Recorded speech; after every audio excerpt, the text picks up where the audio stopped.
लहसुन की फसल में पत्तियों का पीला पड़ना, पौधे सूख जाना, पौधे कमज़ोर रहना या कंदों के आकार का कम बढ़ना, ये किन कारणों से समस्याएं आती हैं, इस पे आज हम पूरी चर्चा करने वाले हैं। दोस्तों, मैं हूं धीरेन्द्र और आप देख रहे हैं DK garden YouTube channel. Video शुरू करने से पहले छोटी सी रिक्वेस्ट है, अगर आप हमारे चैनल पर नए हैं या वीडियो पहली बार देख रहे हैं, अभी तक हमारे चैनल को सब्सक्राइब नहीं किया है तो सब्सक्राइब कर लीजिए और पास में बने बेल आइकन को भी ऑल पर सिलेक्ट कर दीजिए। वीडियो पसंद आए तो लाइक और शेयर भी कर दीजिएगा। लहसुन की फसल जब 35 से 40 दिन की हो गई होती है और उसमें 5-6 पत्तियां हो जाती हैं, तब ये सारी समस्याएं आने लगती हैं। पत्तियां पीली पड़ने लगती हैं, पौधे सूखने लगते हैं और कंदों का आकार बनना शुरू हो जाता है। इस समय अगर हम इन कार्यों को नहीं करते हैं तो ये सारी समस्याएं बढ़ जाती हैं, जिससे उत्पादन में कमी हो जाती है। पत्तियां पीली पड़ना और पौधों का सूखना जो मेन कारण होता है, ये फंगस और कीट के कारण होता है। इसमें दो जो ये कार्य हैं, इनको अगर आप समय रहते करते हैं तब ये सारी समस्याएं नहीं आती हैं। पहले तो आपको कीटनाशक और फफूंदनाशी दोनों से अपने बीज को बोने से पहले ही शोधित करने की आवश्यकता होती है।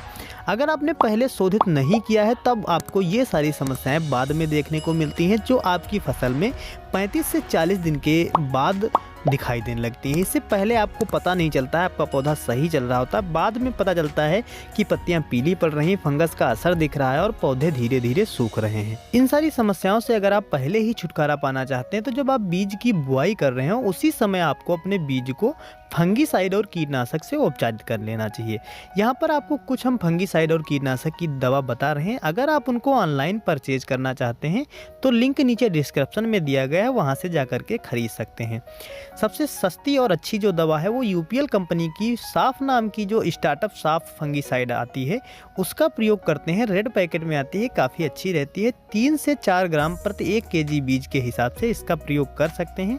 इसके अलावा आप टेबुकोनाजोल जो 2% डीएस में आती है, उसको 1 ग्राम प्रति 1 केजी बीज के हिसाब से प्रयोग कर सकते हैं, या फिर थीरम और कार्बोक्सिन को मिलाकर प्रयोग कर सकते हैं, जो कि 3 ग्राम प्रति 1 केजी बीज के हिसाब से इसका डोज रहेगा। और कीटनाशक की बात की जाए, जब आप इसका उपचारण कर लें, इसके 1-1.5 घंटे के बाद जब आपका बीज सूख जाए, अच्छे तरह से फंगीसाइड से उपचारित हो जाए, उसके बाद आपको कीटनाशक से उपचारित करना है। उसमें आप क्लोरोपाइरीफास 20% या 50% वाली जो इसी फार्म में आती है उसका प्रयोग कर सकते हैं। उसको आप 4 ml प्रति 1 केजी बीज के हिसाब से प्रयोग कर सकते हैं, या आप चाहें तो फंगीसाइड के साथ भी इसको मिलाकर प्रयोग कर सकते हैं। लेकिन अगर आप इसे अलग से उपचारित करते हैं तो काफ़ी अच्छा रहता है। अगर आपने अपने बीज को पहले ही उपचारित कर लिया है कीटनाशक और फफूंदनाशी से, तो ये सारी समस्याएं आपकी फसल में नहीं आएंगी। किसी कारणवश आपने ये कार्य नहीं किया है, आपकी फसल तैयार हो रही है, ये कार्य आप करना चाहते हैं, तो आप इसके अलावा जो कीटनाशक में बात की जाए तो एक रिजेंट नाम की दवा आती है, वो भी काफ़ी अच्छी रहती है, उसका भी आप प्रयोग कर सकते हैं। और फंगीसाइड में जो साफ़ आती है उसका प्रयोग कर सकते हैं। अगर आप साफ़ को खाद के साथ में देना चाहते हैं तो आपको इस साफिलाइजर नाम से जो साफ़ आता है उसका प्रयोग करना रहता है।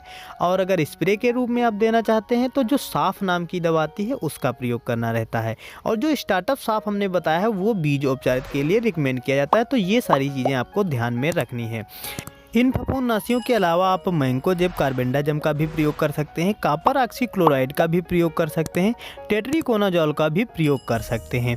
अगर आपकी फसल में थ्रिप्स की समस्या आती है, क्योंकि रस चूसक जो थ्रिप्स होता है वो भी हमारी फसल को काफ़ी ज़्यादा नुकसान पहुंचाता है, तो इसके लिए आप लिम्डासेलोथ्रिन का प्रयोग कर सकते हैं या फिर इमिडाक्लोरोपिड का प्रयोग कर सकते हैं। अगर दवा के नाम की बात की जाए तो अलिका नाम की जो दवा आती है उसमें ये दोनों होते हैं, लिम्डासेलोथ्रिन और इमिडाक्लोरोपिड दोनों होते हैं। तो उसकी पूरी अगर डिटेल से आप जानकारी पाना चाहते हैं तो ऊपर आई बटन में हमने वीडियो की लिंक दे दी है, वहां से जाकर के आप देख सकते हैं। तो ये सारी चीज़ें हुई कि अगर आपकी फसल सूख रही है, ख़राब हो रही है और पौधे बेकार हो रहे हैं, तो उसके लिए ये चीज़ों का प्रयोग करके आप अपनी फसल में इन समस्याओं का छुटकारा पा सकते हैं। अब बात कर लेते हैं कि अगर आपकी फसल में कंद छोटे रह रहे हैं, आकार बड़े नहीं हो रहे हैं, तो उसके लिए आपको क्या करना रहता है। इसके लिए आप अपनी फसल में सागरिका या बायोवीटा में से किसी एक का प्रयोग कर सकते हैं। जो दानेदार फार्म में आती है उसका प्रयोग करना रहेगा। इसको आप 5 से 6 किलोग्राम प्रति एकड़ के हिसाब से किसी भी खाद के साथ में मिलाकर डालें। इसको अगर आप 2 बार डालते हैं तो काफ़ी अच्छा रिजल्ट मिलेगा।